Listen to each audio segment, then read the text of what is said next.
You're about to see something that's never been seen before. You're about to see what 4 of the Chabad Tzaddikim, the Chabad Rebbeim, may have actually looked like for the first time ever, including the Alter Rebbe in a way that's never been seen before.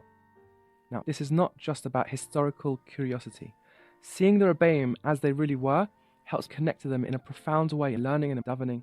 And that's exactly what the Yerushalmi tells us to do, to picture the teacher as if he's standing in front of us. I'm going to give 4 portraits with 4 different backstories, some shrouded in mystery, some verified with witnesses, and one that might not be real at all. Using the power of AI, we're going to reveal what the Balatanya, the Alter Rebbe, might have really looked like, as well as a first-time reveal of what the Tzedek probably really looked like. And finally, we're going to show what the Rebbe Maharash and the Rebbe Rashab really look like. Now, the reason I've done this is because I want to inspire others. But that's not the only reason. This is not for the sake of curiosity alone. It fulfills an important principle from Yeshayahu. V'hayu anecha ra'ot et morecha. We learn from this that there is a special importance in seeing the face of a tzaddik.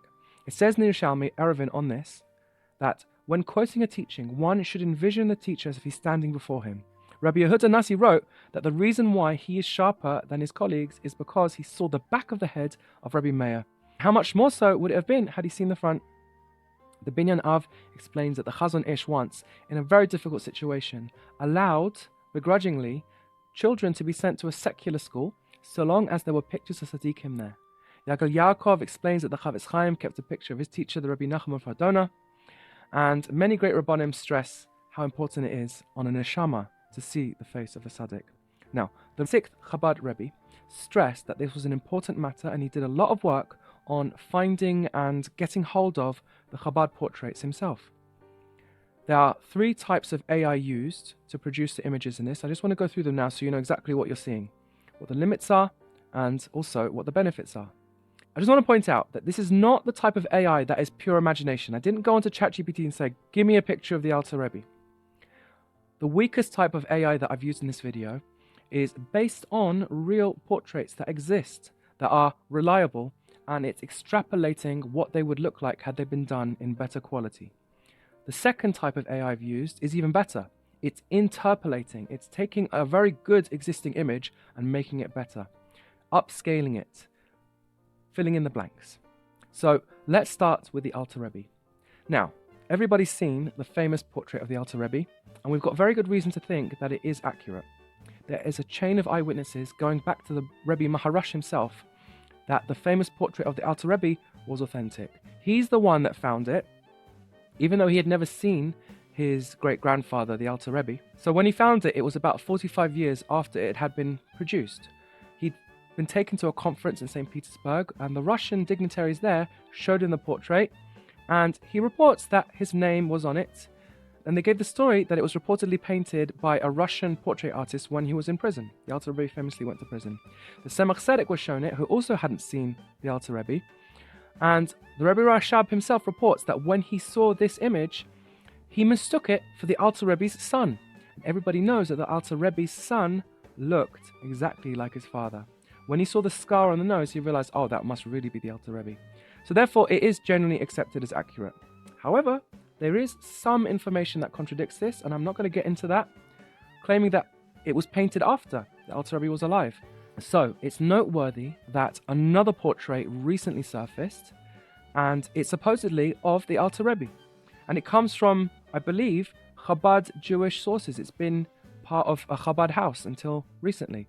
So there is something to say about it. There is some accuracy to it. The only problem is that it's very low quality and it's in quite an old style. So what I did was I asked the AI to upscale it. Now, this is the weakest method of AI, like I said. The AI is doing a bit of guesswork, but it's doing it in an educated way. And when I put it through the AI, and I said, I didn't tell the AI that this is anything to do with Chabad. I just said, can you please realify this, make this real, upscale it. And it came up like this. If you look closely, or if you look from a distance, you can see this looks like a Schneerson. This looks like, actually, it looks like the father of the Rebbe, Rabbi Levi Yitzchak Schneerson. It looks a lot like him. The fact that that happened, I view as Be'ezrat Hashem, hashkafot.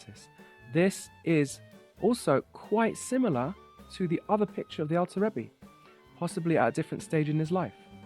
So I have taken this as to be pretty authentic. I even think it might be more accurate than the other Alter Rebbe picture. Who knows? Like we said, it looks like a schneerson, and the way that came about is miraculous. But because this is the least accurate portrait I have in this video, and even though there is a siyata d'shmaya element to this, it should be taken with a grain of salt. And therefore, it's probably the case that we're still meant to use the other portrait when trying to connect to the Rebbe in our learning. I'm only going to rate this as a 6 out of 10 with an extra point for the siyata d'shmaya.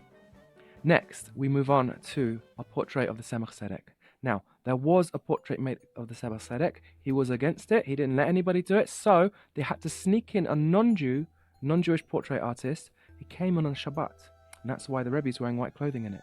And as you can see, it's not a very realistic portrait. It's in a very stylized style of the time.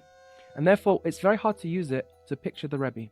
Now, the Rebbe Royat says that Rebbes and Rivka, his grandmother, gave him a photo of this portrait here and said that this portrait was the most accurate likeness of the Tzemach Tzeddek because she'd seen him and she could confirm that. Still though, it's a stylized painting and a portrait of a portrait, so we can't fully trust it for accuracy. So therefore I felt maybe AI can be useful here. I decided to use the AI to not do a guess, but a blend. Take this portrait and blend it with the Tzemach Tzeddek's son, the Rebbe Maharash, who I'm going to get onto in a minute. This is because there is a very strong look in that family. If you look at the Rebbe Maharash in a minute, you will see he looks a lot like his grandson, the Rebbe Royat, and even the Rebbe Rashab to a large degree. So I feel like basing it on this look is a good strategy. So I got the AI to blend them, and with a lot of experimentation, this is the end result. This could very well be the closest we've seen of what the Tzemach Tzeddek really looks like, and we're basing this on our best guess with some good method. So I do rate this as a 7 out of 10. Still, because it's a guess, it doesn't get the full 10 out of 10. So, next, the Rebbe Maharash. Now, the Rebbe Royat, the grandson of the Rebbe Maharash, was told by a chassid who had emigrated to Eretz Yisrael, when he saw him, that the chassid was shocked at how much he looked like his grandfather, and you're going to see in a minute that that's true. So therefore, the Rebbe Royat said that due to this, we can picture him when we picture the Rebbe Maharash in our learning, and imagine that for our hit kashrut. So it was known at the time then also that there was a portrait of the Rebbe Maharash, but they didn't have access to it. But it has come to light today, from one of his descendants no less. About 12 years ago, on the 14th of Kislev, 5773, published in an Israeli newspaper, the great-great-grandchild of the Maharash's daughter, Devorah Leah, who married Reb Moshe Aryeh Leib Ginsburg, produced this. This is the portrait that they had in their family. It might even be a photo. If you look at it, it looks very good, right? There were photos at the time, and we have a photo of the Rebbe Maharash's wife. So this is it. Now, what did I do with the AI for this? Nothing but pure upscaling. This is going to be extremely accurate. We got the AI to just upscale it, and then we took it into Photoshop and we overlaid the two images and we touched it up to make sure that there was no change at all beyond adding in detail, right? It's hair texture, skin texture, making it high resolution. Also, we guessed the eye color being green. It might not be green. There is a report about schneersons having green eyes in their family. So here you go. This is the Rebbe Maharash, possibly for the first time in this level of detail, as accurate as can be. Now, come on. Tell me you don't see the Rebbe Royats in this. That is such a strong look. Now you can see why I based the Tzemach Tzeddek on this. I blended it with the portrait. It's really moving look they have in that family. They look like really holy men, Tzaddikim. Look at the innocence of his face. At the same time, look at the sageliness, the power of his beard, of his eyes, penetrating your soul. I would love to ask him a question. I would love to attend his Beis Midrash, but at least now when I'm learning his Torah and he's teaching me Torah, it's not just a blank in my mind. I rate this picture as a 9 out of 10. Now finally, the Rebbe Rashab. The Rebbe Rashab never officially commissioned a photo, but two were indeed taken. Now, one, a little more controversial, was taken while he was traveling when he was younger. We're not sure this is real. The second, far more famous and definitely real, comes from the year that he was nifter. And it was during a difficult time during the Russian Revolution, and they were in the Rostov hotel, and they were making a passport, so he had to have his photo taken. This is a photo. So as such, when it surfaced, Rebbe Muga, his granddaughter, was not pleased with it. She said this doesn't capture him properly. Nonetheless, it has been widely circulated, and therefore I've done the same thing with Rebbe Maharash to this. I have upscaled it and done nothing but an upscale with a good Photoshop touch-up at the end, and this is the final result. It feels like you're there with him. It feels like a photo taken with a modern camera. And like I said, I overlaid this with the original and I made sure that it's as exact as possible. There is a bit of extrapolation and interpolation in the details, but beyond that, this is almost certainly what he looked like. Now, I'm going to only rate this as an 8.5 out of 10 due to what his granddaughter said about him. But that's not all. Here's a surprise.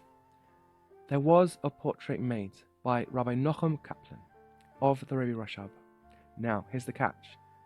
He never saw the Rebbe Rashab. This was in the 80s. This was way, way, way after the Rebbe Rashab was nifter. But the key about this is it's not just a random portrait. He did base it on the photo as his starting point. But Rebbe Muga guided him, and she told him to correct it several times until she was happy. She has verified this portrait. This is Muga. Now, I did the same job with this, with the AI, realified it, upscaled it, colorized it, and this is the result. I rate this as a 10 out of 10. In fact, I've ordered all of these photos, put them on my wall up there. This one I've blown up to 20 by 30 inch, and I've got it as a poster which I put inside a frame, and it's sitting above my Shabbat table where I learn my Samech Vav. So let me know what you think. Let me know if you have access to any better photos. Send them to me. If you want me to keep them private, I will. If you allow me to upscale them and do the same sort of work that I'm doing with this, if you've been inspired by this, don't thank me.